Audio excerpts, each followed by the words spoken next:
Doug DeMuro believes that in order for EVs to make a difference between one another, because all ICE cars, all internal combustion engines from all the cars that I've driven in my life have a different, unique feel to it.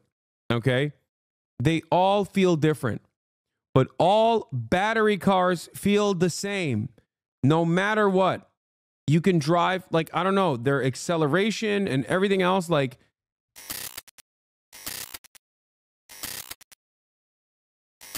bro, people waking up out here all over the world are clowning us. No wonder America been trying to keep us sheltered. You see the architecture of China's buildings? You go anywhere and look at the architecture. Bro, this is what I mean. It's like Americans have been so into thinking that like the average Chinese lives on like a healthy diet of and is busy working 14, 15 hours a day sewing your fucking shoes in a hospital, not a hospital, sorry, in a factory that has like nets outside of it because they want to like constantly commit suicide, and they live in like huts or something, that when they see like a tier 1 city or a tier 2 city, okay, they just lose their minds. They're like, wait, what? What do you mean? What do you mean they have better cities than we do? Like, what are you talking about? It's like so shocking. This is the other side of feeding your audience a healthy diet of ridiculous propaganda. When they accidentally see the truth, they go, oh my God. This doesn't mean that there aren't many issues in China. Okay, there certainly are, some of which I cover on a regular basis because people constantly come in here and go, what about this? What about that? What about this? What about that? But like, if your assumption is born out of the collective hysteria that is built as a defensive posture against like the scary Chinese Communist Party, and then you see the truth for what it is, you go, oh my God, this place is awesome. Yeah, and then people still do this, by the way. Look at this. China's all facade. It looks nice, but very bad quality. Oh, it's just like maximum levels of cope on top of cope. Yeah, I know, dude. They build walls out of plexiglass, right? Or they build walls out of foam, and you can use a spoon to basically carve holes in the walls, right? I know. I've seen the videos. I know. That's actually kind of what I'm talking about with respect to the insane propaganda. Yeah, they're built out of propaganda, tofu dreg buildings, right? They build buildings out of tofu. Is it building or is it cake? The endless battle in China, in every Chinese city. Anyway, yeah, China's collapse is imminent. Chinese building collapse is imminent. Chinese wall collapse is imminent. Chinese car collapse is imminent. Chinese cars are so bad, that's why we don't want them in the American marketplace, okay? That's why we're terrified. It's because their cars are bad. Please don't look into it. It's because their cars are fucking bad. Just take my word for it. Okay. That's why we're saving you. We're saving you from the bad cars. Also, look at our good cars, like the Cybertruck. Very good car. Very good car. So good. Not allowed in the European, not street legal in many other countries that actually have some kind of competent safety standard, but also still very much street legal in the United States of America, because apparently you can do whatever you want in this country as long as you're led by a very wealthy man, okay? I lived in Beijing during the building up of the Olympics. 20 years later, it's kind of magnificent. Pollution is still a problem, but like our country's on fire. I don't think we can talk noise. When people see construction scams in China, they think it's all their buildings. When it happens in the West, people understand it's just certain developers. Also, the other side of that is when there's like a construction scam that happens, okay? Like, you know what else happens? If a building collapses, they punish the party member who actually allowed that inspection to go through and the actual developer. That's the major difference between China. Unless they're like a hyper loyalist, like super high up in the party, in which case, you know, I'm sure they do other forms of punishment, but a little bit more internal. But like, it doesn't matter. There is some semblance of accountability. We have no accountability for anybody here in this country. That's what sucks. I'm down to play partisan politics and start punishing people, even if they're, you know, speaking out of line. This is unironically one of the arguments I made with Joe Biden, where I was like, yo, Joe Biden, behave like Xi Jinping and start, you know, jailing Joe Manchin and Kirsten Sinema, or threatening them with jail if they don't play ball. Make sure these people buildings. Look how their cities look. Look how their country look. We pay taxes. Why shit don't look like that? And let's not talk about their cars. I seen a car yesterday that was 41,000 US dollars. Electric car that you can drive to work, you can get out the car, go and work, and the car will go home and park itself. If I'm lying, I'm flying. And then The Posse boys got so mad when you said that. Yeah. their cell phones. Why you think they don't want their cell phones over here? Like iPhones and Galaxies, that shit. These shits is trash. Their cell phones is way more advanced than ours. Okay, that's like not entirely true either. Come on, no. Like they do have I don't know about all that. That's the one thing I'm not. You know, this part is a bit much. The phone thing is the one thing that is not like entirely true. No, Hasan, Huawei is crazy right now. I mean, Apple is it too, but you know, ironically enough, a lot of the things that I don't like about like all of the Chinese development is the annoying consumer facing bells and whistles they put in their cars. Like, I don't like it. I don't like it at all. It's not for me. Because remember, I like analog. So I look at like a lot of the Yangwangs and stuff like that. And there's some really cool ones out there. Like the jumping car. I've talked about that one even before it before it had that super viral video. But I don't really care for LED lights that spell out your name. You know what I mean? Your headlights that will spell out your name and do a light show. Like that kind of stuff is not that interesting to me. Or the fact that your phone can fold 3 times now instead of 2.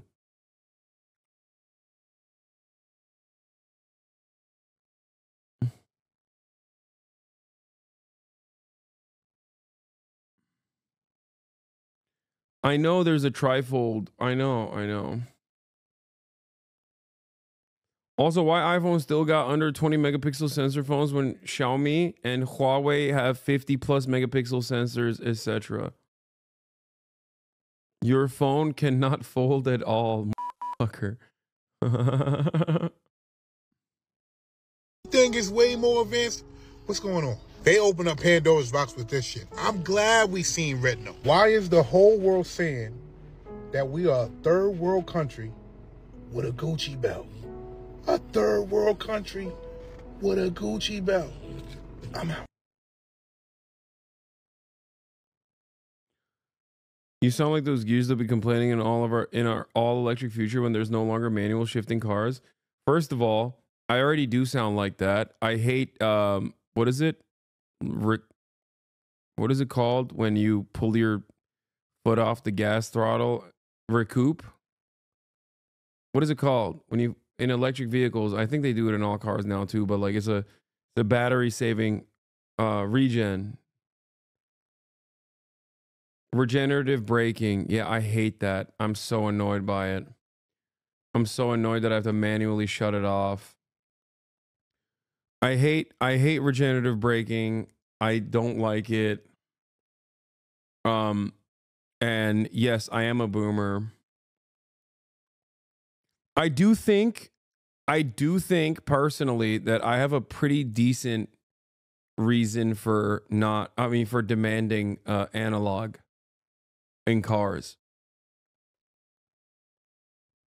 My reason for demanding analog, like tactile stuff in cars is understandable. You're supposed to look at the road, man. Like it makes sense. It makes sense. Also, it's ironic you say this because like I'm full-blown EV'd out, so you're wrong.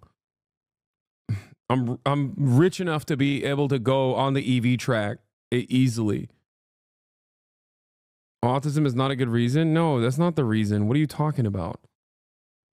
Would you get a vintage style electric car? Yes, I would love one. The problem is I need it to be my daily.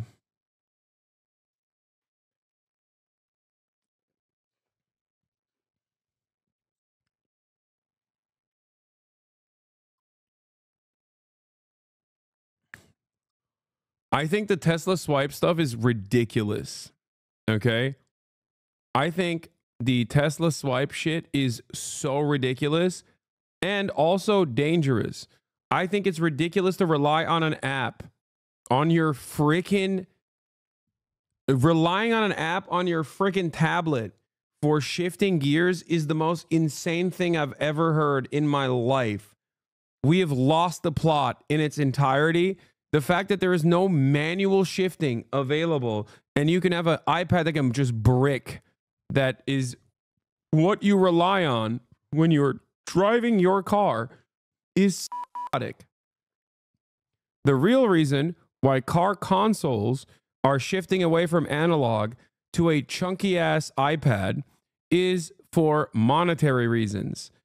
Make no mistake, it is very expensive to constantly produce all those buttons and dials.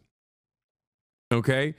It's very expensive to produce all those buttons, all those dials, all those widgets, and you need to consistently keep making new ones for older cars.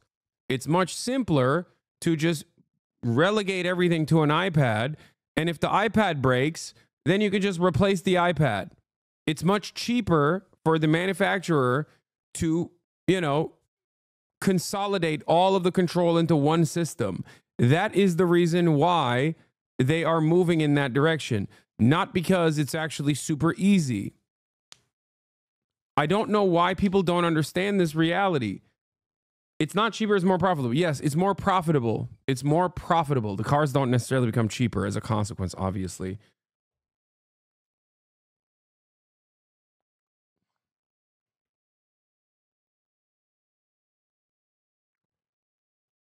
It's also absolutely taking away your attention from the road when you have to look down at your tablet to try to figure out what button to press, and there's no haptic feedback. It's ridiculous. You're literally trying to press a screen. It's like pressing your PC screen, your PC monitor. It's ridiculous. It is completely ridiculous. And I feel like I'm a boomer, yes, but this is the one instance where I am 100% correct.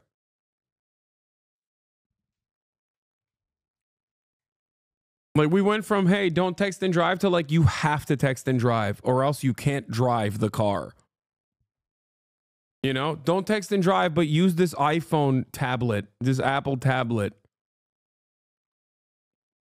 It's something that I will never give up on. I am a firm and committed believer that the older styles, if there is to be an EV revitalization in this country, because like EVs are kind of on the downturn right now. It's not, people are not buying it. They're not invested in the hype any longer. Ford is also moving away from EV fleets a little bit. And part of that is because of American foreign policy. But the other reason also is because we don't have a reliable network of EV like chargers. Okay. There's not a big enough web of EV chargers everywhere that's readily available.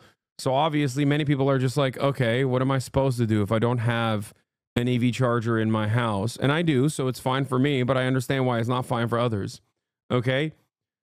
Now, having said that, aside from the reliability of having like a EV network, like the reliability of having a EV infrastructure, that would make it easier for people to drive like Ioniqs and whatnot. But outside of that, I think a major setback is that EVs are so goddamn like same old. Doug DeMuro believes that in order for EVs to make a difference between one another, because all ICE cars, all internal combustion engines from all the cars that I've driven in my life have a different, unique feel to it. Okay? They all feel different, but all battery cars feel the same no matter what. You can drive, like, I don't know, their acceleration and everything else, like, all internal combustion engines feel different. All battery powered EVs feel kind of the same. Okay? And in order to make that feel different, a lot of electric vehicle manufacturers will add these like crazy bells and whistles, like the car that can jump, the Yangwang BY9 or whatever. that can jump. They're like, oh, look, our car can jump. It's like silly. It's a silly thing. What I believe would truly make EVs feel different, unique, and exciting again is if they were to, other than, you know, they probably do need to use gas-powered generators, which is Chinese style. The new Scout actually has that feature, and apparently 50% of the new Scout, 50% of the new Scout pre-orders actually went for that feature, the gas-powered generator feature. Obviously, people want that extended, that extended travel distance, which takes the Scout from what, like already pretty decent battery life. That's a hybrid? No, it's not. It's the opposite of a hybrid. It's the opposite of a plug-in hybrid. A plug-in hybrid is an engine that has an electric vehicle component in it, but it's still powered by an engine. This is a primarily battery-powered car. It has a battery in it. But then also on top of that, in order to extend the range, they have a gas-powered range extender, a generator. It's like the reverse of a hybrid. Anyway, my point is, yeah, it's like a diesel-electric locomotive. Exactly. So the point I was trying to make is that people obviously want, like, people obviously think that the range is still a hybrid. I don't care.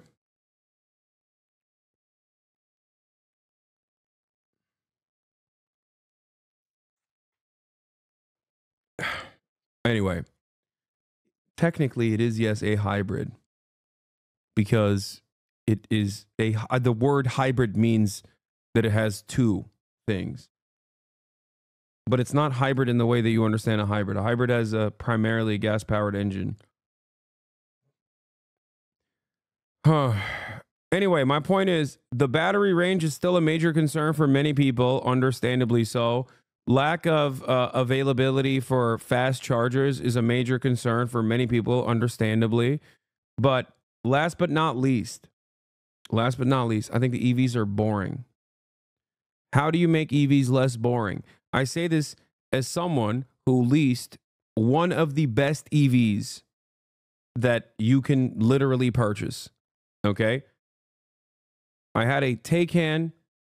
I had a Porsche Taycan 4S. Like the one model above it is the turbo. That's it. Or I guess the GT. Two models above it. And it's a fantastic car. It's fantastic. It's very easy to drive. It's very fun to drive. But it looks boring and it kind of feels boring after a while. Now, why does it look boring and kind of feels boring after a while? Well, the reason for why it feels kind of boring after a while is because there's no engine sound. So I think personally, in order for these cars to be like a little bit cooler, they should put a fake engine sound in them. Okay? I think that they should put fake engine sounds in the cars. That's number one. And they do that already, but not like the engine sounds. I'm talking like an actual engine sound. Now, some cars are doing that now. Okay? Some cars are doing that now, so that's good. The other thing that I believe is if they were to bring back nostalgic, like old classic 60s, 70s, 80s, 90s, maybe even early 2000 looks in their cars for the EVs, okay, that would also be fantastic. I think that would also be super cool. If they nail down those two things and then all the infrastructure stuff comes along with it and battery technology improves, EVs would be much more consumable. And there are some car manufacturers that are doing that already. The new Nissan GTR EV is gonna do that. I think the new Hellcats are doing that as well. No, not this. What the hell? Where did I see this? I saw a Nissan. Am I crazy? Did I imagine this? I thought I saw a Nissan GT EV. Yeah, R32 GTR EV. Here, this 10 things you need to know about the Nissan R32 EV project. The R32 EV is the work of a small group of passionate Nissan team. I guess they're just making it like it's not real. It's not like a real...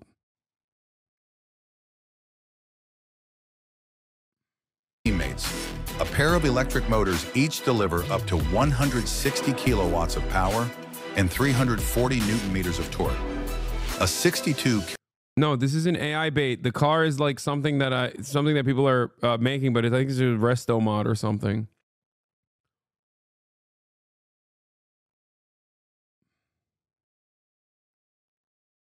No, see? No, it's not a resto mod. What do you get when you combine a small team of passionate engineers, one of Nissan's most iconic performance cars and the latest EV technology? While traditional car enthusiasts might be tempted to say controversy to answer this question has been revealed when Nissan displayed its one-off R32 EV conversion at the 2025 Tokyo Auto Salon. Created as a passion project by a small group of adventurous Nissan teammates in Japan, the R32 EV probes the potential of electrification to deliver a driving experience every bit as engaging and as rewarding as a Nissan 32 GTRs. It's so sick. Right now, the only things they have are like the F100 Illuminator, which is also a concept car. You can buy the battery package for it for a measly $400,000. I know, I've checked. You can get Bronco Resto mods that are EV for $250,000 to $300,000 to $400,000. The issue is that's not what I'm looking for. I'm looking for something that's reliable, that's like off the rack, okay? I don't want a fucking resto mod. I'm not a car guy. I can't deal with the constant breaking of a resto mod, okay? I like cool cars. I am not a cool car guy to that degree. I would need to be a straight up car fanatic who knows how to work on a car, let alone an electric car, if I were to get a resto mod like that. Another one is the EV Envision. I know. I've seen all of this. I've shown you all of this. Another one also is the Grandeur, I believe, is also a Hyundai one. It's not just the Envision 74. There's also the Grandeur, isn't that the one? Anyway, as far as the only company that I've seen that is actually kind of doing that is the Dodge. Can't sound good because, of course, this is a concept car, but as you know, Dodge has got to sound badass. So well, it's E-Muscle, they call it, right? Yeah, so it's their replacement for the Charger Challenger. It's the Banshee concept, but it's got a really cool feature which lets you actually listen to it. So I'm going to cue them to, what's it called? Fratzonic exhaust. All right, put your mic down there. Okay. Here we go.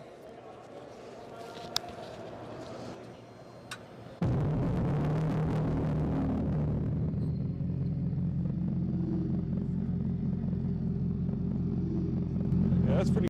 I don't even like that. It's too alien-like, man. I just wish it was a real engine sound, dude. Yeah, shut up about noise pollution.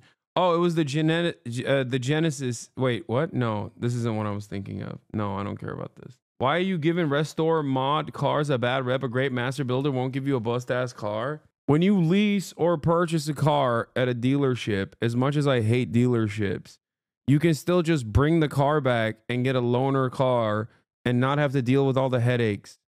Okay, if you get a resto mod, inevitably, every car inevitably has issues. Okay, every single car does. The BMW i8 flop because a lot of people hated the fake engine noise. It's not for everyone. No, I think the reason why the i8 flopped is because it was, one, incredibly expensive at the time, and also it was too early. We saw one on the road today. It actually is sick. The BMW i8 it was just too early to the market. Yeah, this is what I was thinking of, the Grandeur. Yes. Oh God, it's so sick. This is what I need, dude. i8s look cool in my opinion, but people kind of hated it. It has an inline 3, but looked like a supercar. It's okay to have Homer takes about cars. I don't think these takes are all that uncommon. I'm not even kidding when I say this.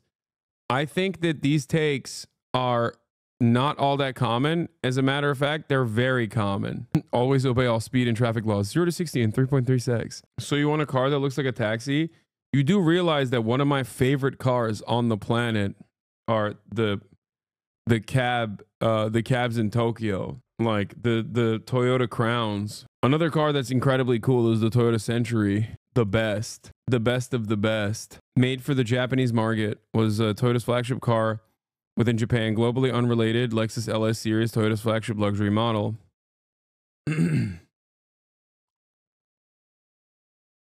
I love the Crown, man. Driving a 1997 Toyota Crown Comfort Hong Kong taxi took me somewhere that no longer exists. They're so dope.